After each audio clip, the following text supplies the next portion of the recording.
Hello నమస్తే welcome to Telugu one this is Diveshwari. ప్రముఖ cine నటుడు బ్రహ్మాజీకి సినీ పరిశ్రమతో ఉన్న అనుబంధం 3 దశాబ్దాలపైనే. లెక్కకు మించిన సినిమాల్లో మంచి మంచి పాత్రలు వేస్తూ ప్రేక్షకుల గుండెల్లో సుస్థిర స్థానాన్ని సంపాదించాడు. ఒకప్పుడు హీరోగా చేసిన ఘనత కూడా ఆయన సొంతం. తాజాగా కూటమి గెలుపుపై తన అభిప్రాయాన్ని వెల్లడి చేశాడు. ఇప్పుడు అది వైరల్గా మారింది. మొన్న ఆంధ్రప్రదేశ్లో జరిగిన ఎన్నికల్లో తెలుగుదేశం, జనసేన, బీజేపీ సారథ్యంలోని కూటమి ఘన విజయం సాధించింది. దీంతో తెలుగు చలనచిత్ర పరిశ్రమకి చెందిన పలువురు ట్విట్టర్ వేదికగా శుభాకాంక్షలు తెలియజేస్తున్నారు. కానీ బ్రహ్మాజీ మాత్రం చాలా వెరైటీగా ట్వీట్ చేశాడు.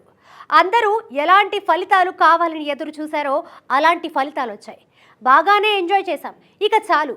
ఏపీ ప్రస్తుతం సేఫ్ హ్యాండ్స్లో ఉంది. ప్రజలు ఇక తమ పనులు చేసుకుంటూ భవిష్యత్తుపై ఫోకస్ చేయాలి. ఓడిన వారిని ట్రోల్ చేయడం మానుకోవాలి. వాళ్ళు గతంలో తప్పు చేశారని మళ్ళీ మీరు అదే తప్పు చేయకూడదు కదా. మంచి భవిష్యత్తు కోసం మనం పని చేద్దాం అంటూ ట్విట్టర్లో పోస్ట్ చేశాడు. బ్రహ్మాజీ ప్రస్తుతం పుష్ప 2 షూటింగ్లో బిజీగా ఉన్నాడు.